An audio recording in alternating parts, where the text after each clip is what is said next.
So I'm sitting in the dark enjoying the cool air and everything. I hope you guys are enjoying all the weird fucking facial expressions that I make on my videos. I'm not sorry. As you can see, nose is swollen, faces, you can see the dark circles under my eyes. My lupus has been kicking my ass royally. And on top of that, I just had to start an HRT. Kate, but you don't look old enough to be on an HRT, but oh yes, I am. Take good care of yourself. Go through life, you have kids, then all of a sudden you're told, oh, you've got something called, and guys, if you're watching this, I wouldn't. It's called perimenopause. And it kicks us all in the ass. And if you have lupus, it's 10 times worse. Body pain, can't sleep, moody, can't figure out why you feel so emotionally drained and your soul feels heavy. And I'm driving my kids crazy. I can't communicate with anyone. I actually have no one to talk to about this. So I have to do all my own research. I have to figure it all out myself. I have to talk to my doctors. I've got to do everything. Like, I could run a small country within my own body, within my own biology. So that's what I do. Figure it out, plan, make a plan, execute. Strategy. So I just started about a week ago,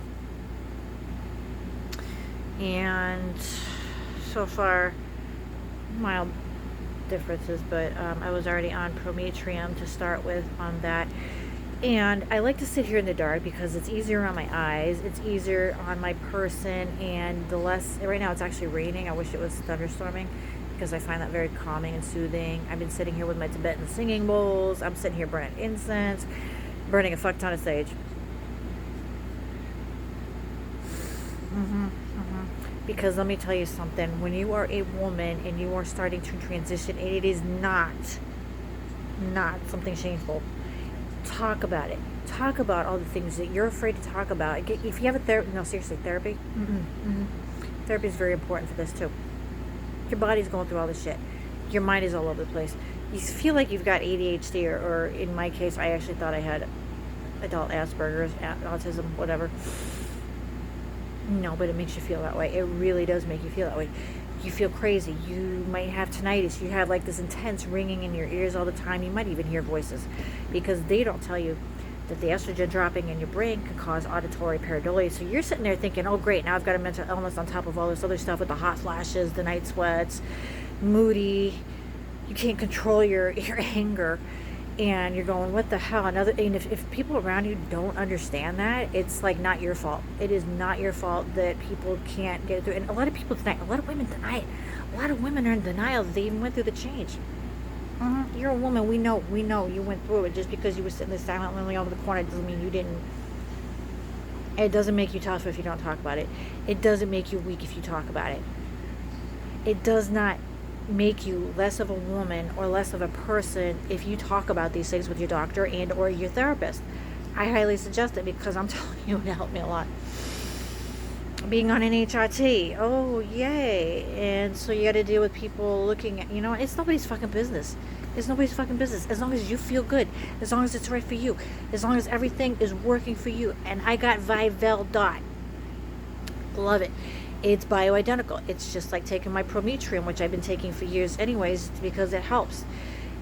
It's going to help improve things. It might take a few weeks, but eventually you're going to be like, whoa, I feel better. I'm hoping to get a whole fuck ton more energy here, because I'm tired all the time. You can see the circles under my eyes on top of having lupus.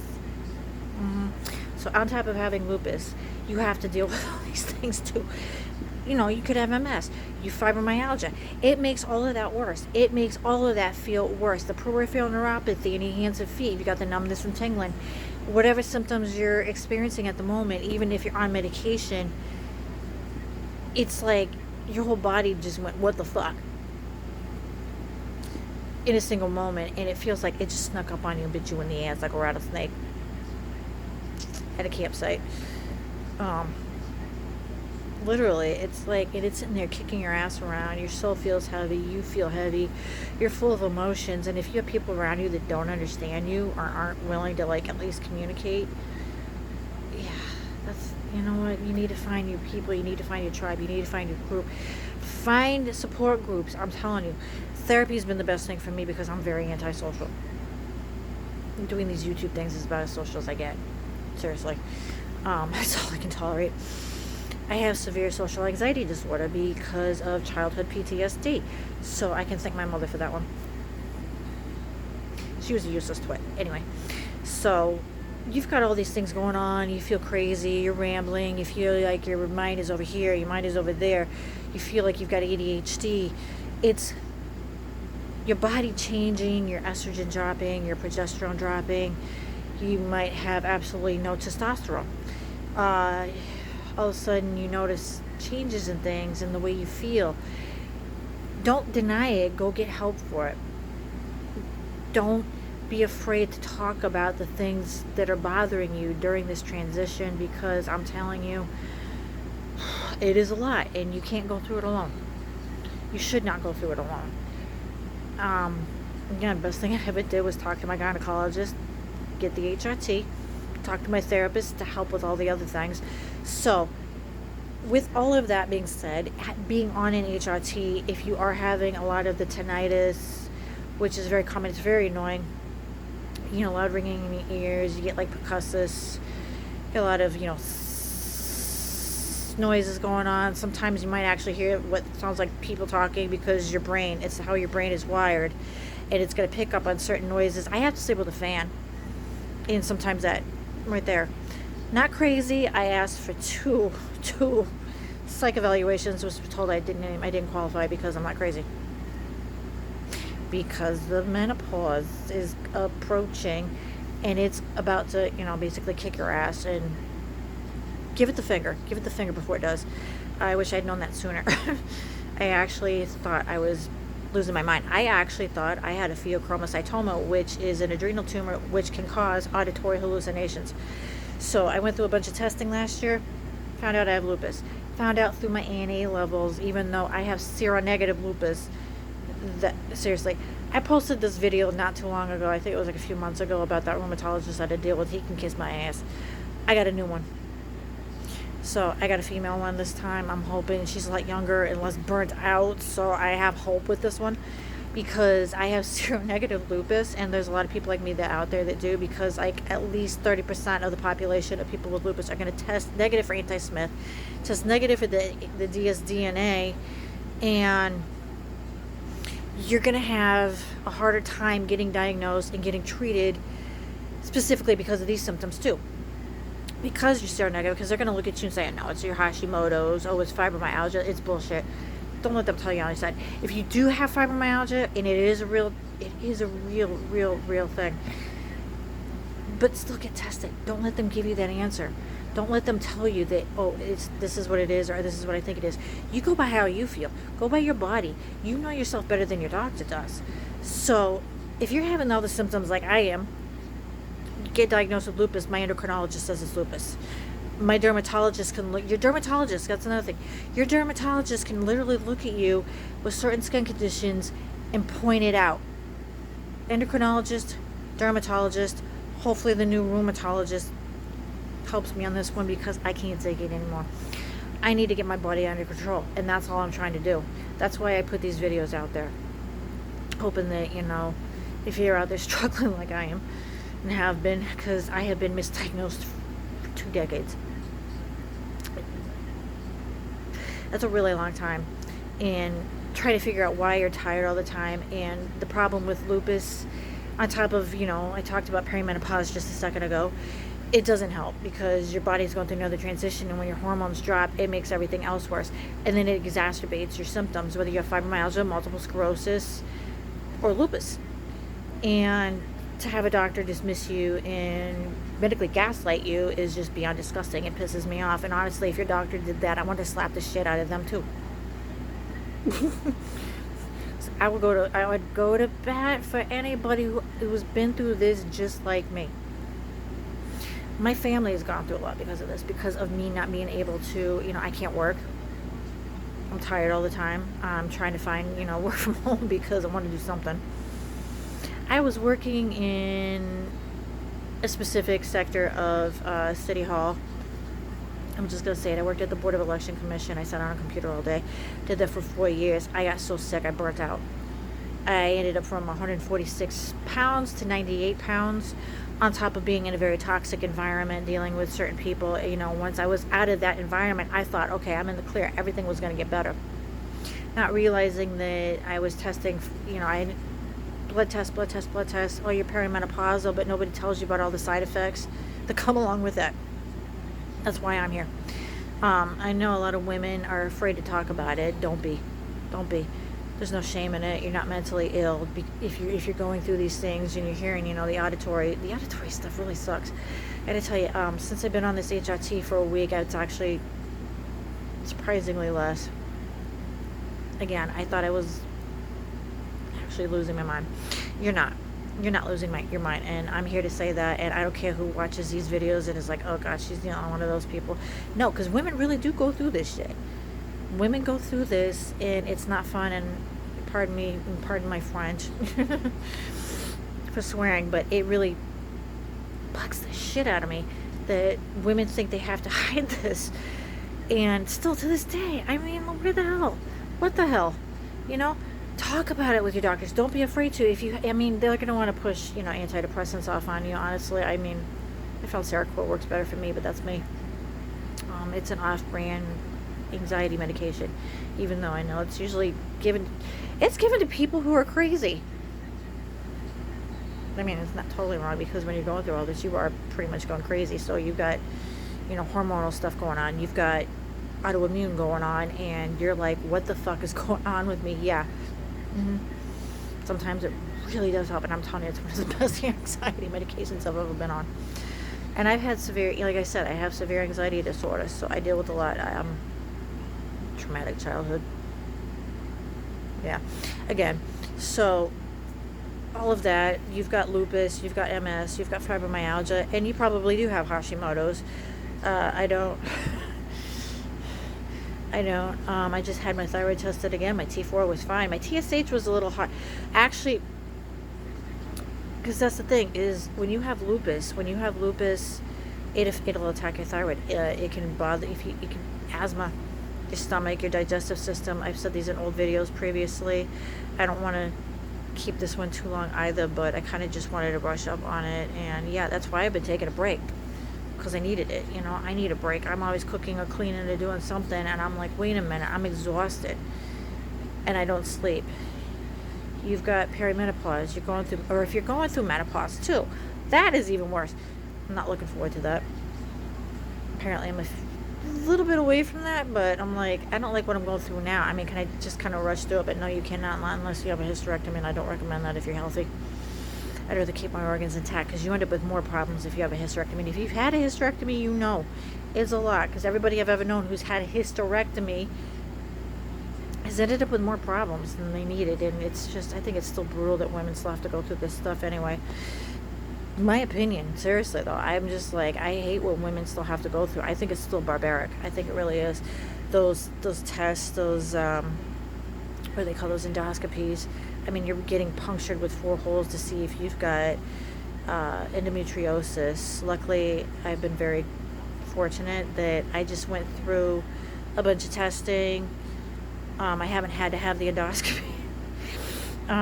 Whatever that thing is called. Anyways, that's just brutal. I just went through the mammogram. I got the all clear, thank goodness. I've never had an unusual mammogram. I've never had an unusual scan. The only problem I really have is my hormone levels and my autoimmune system. So I consider myself extremely lucky. It's not fun either way though, because lupus really royally kicks your ass. And then when you're starting to, because I'm 47, I am 47 years old. Again, I've stated that in my videos. I'm not afraid to state my age, because I'm fine with it. I don't give a shit about getting older. I actually look forward to it, because at least I got there. You know, you get a little white hair, big deal. I get a few wrinkles eventually. I mean, if I do this, it wrinkles my forehead, but like, you know, it's smooth. I take really good care of myself. I hydrate, essentially eat right, and yet my autoimmune system is literally trying to kill me constantly. It attacks your organs. It attacks your skin cells. It, ironically, in as much as lupus really sucks, and I mean it really sucks, it lowers your chances of getting cancer. It actually is attacking the cells in your body, including cancer cells. So, I mean, lesser of two evils, but lupus is manageable. Cancer is more or less, unless you're like really advanced, and I mean like terminal, it's curable. Lupus is not. MS is not curable. They're talking about CAR T cell therapy, which it's chemo. So think about that. You want to put your body through chemo, and it might cure your lupus. It does not cure your lupus. It resets your body. It's going to reset your immune system. You're going to be vulnerable to, to everything out there, whatever virus, bacterial things, just to try to get your body to maybe have a little bit of respite from lupus. Honestly, I don't think it's worth it because it's not permanent. It's not guaranteed. You might get a little relief and then it returns. As lupus is a low burning fire. It's like embers burning in a fireplace, just sitting there. It doesn't go away. It never goes away. And that's what people don't understand, is the fatigue is constant. Even when you're on medication, even when it's under control, it's always there. MS, same thing. It's just keeping it at that low burning point, those embers in that coal. It does not go away. It does not get better. We just try to manage it so that we can tolerate it and somehow get through life, is about all we can do while dealing with this disease. If it were curable, I'd be on board. Trust me. But I'm not going to put my system through something that might actually cause me to be worse or kill me. That's just my opinion. If that's something you think you want to try, that's totally up to you and your opinion. But I mean, I see it as it's not a CAR T cell therapy is not a permanent solution. You'd think with all the advances in medicine, we'd actually have something a little bit better, more harmonious to your system, as opposed to injecting chemicals into your body to maybe give yourself maybe a few months, maybe if even, of relief. I just don't think it's worth it. I looked into it, was reading about it, and I'm like, I'm just like, I mean, it's not about losing your hair. I mean, you could really wreck your system. You could actually die putting your body through chemo just to get rid of your lupus. That's something they do, and that's another thing. They actually will prescribe chemo pills for people with lupus, and I have read some horrendous stories from people who've done that, and how they ended up with, I think one died from a urinary tract infection. Yeah. Your body's more vulnerable. For me personally, I would rather keep with the biologic like Benlysta. Here's something you need to know about hydroxychloroquine. It's usually the first go-to. There's a lot of contraindications with medications. Always research and look those up before you let your rheumatologist even consider putting you on that. Because I had one that was going to, and it's contraindicated with my Seroquel, which I refuse to give up. It could actually cause you to have a heart attack. It could actually kill you. So rheumatologists really need to be aware of this, and there needs to be a way with, now I think they signed into law that there doesn't need to be any pre-approvals. When that goes into effect, I don't know. I don't even know if it is yet. But I think it's something to seriously consider, and doctors really need to think about this before just pushing that on people, because not everyone can handle it. Not everyone can take it. I think Benlysta should honestly be one of the first go-tos. There's been a lot of people I've talked to on it, said it works great, so they feel great on it, and it's a biologic. So that's my hope. I just want to keep on top of it and be able to feel my hands and feet. Hopefully have less, dark circles under my eyes at some point, and a little more energy would be so great. Because it does take a lot of energy for everything I do, and I mean, I breathe heavy. I walk through the house and I'm already exhausted. But I'm just here. I'm here to talk about these things, perimenopause, lupus, that could, they go hand in hand. So, a little bit about what I'm going through, and I'm not ashamed to talk about it. I don't see any shame in it. I don't care what people think. I mean, especially if you're a man, you've got no opinion on this, because you do not have to go through changes. I mean, the worst you guys got to look forward to is prostate cancer. Possibly. With diabetes. I don't know. Like, men got it so easy. They really do. I hate to say that, but I mean, what our bodies go through is pure hell for us, and it's not funny. It's not funny at all. It sucks monkey balls. It really does suck big hairy monkey balls. But it's the truth. It's the absolute truth. And I'm not afraid to say it, because I'm heading towards menopause. I'm getting older. I'm heading towards that. And I mean, honestly, once that door opens, I hope I'm a little bit more prepared. But in the meantime, I'm on top of that. Hopefully this HRT works. It's supposedly really effective. Vivel dot, I was able to get it. I hate birth control. I hate other forms of things like that, because I can't, because of my thyroid. So yeah, birth control messes with your thyroid. Medication, it kept messing mine up, and they put me on it because they thought I had endometriosis at one point, which I did not. I don't know who the hell, I don't know how they determined they thought I had endometriosis, but again, medical profession, there you go. And then I had a doctor tell me I needed a hysterectomy when I in fact did not. It's a good thing I listened to myself and went and got a second opinion. Yeah, my son wouldn't be here if I had. I'm not that stupid. I am not that stupid, and I'm very well, if a doctor tells me no, I'm going to figure out a way, loophole around it. So, because you have to advocate for yourself, and I don't care how long this video is, me ranting on about this stuff, because it's important. It is very important, and people need to know that. So I'm sitting here in the dark, looking all swollen faced, nose is all puffy, don't care. At least my hair is actually, look at this. Yeah, it's starting to grow back. I'm really happy about that. So, because yeah, stress and lupus really screwed me over. I mean, again, I went from 146 pounds to 98 pounds 2 years ago. So I'm back on track. I'm slowly gaining weight because my and weird systems and hypermetabolisms. There are a lot of people like me. I'm an ectomorph, so I have a taller, thin frame, but I distribute it differently than everybody else. The HRTs do not put weight on you, by the way. If you're worried about that, they do not. And it also helps lower your LDLs, which is your bad cholesterol, which is another great thing to know, because I do not want to have a stroke.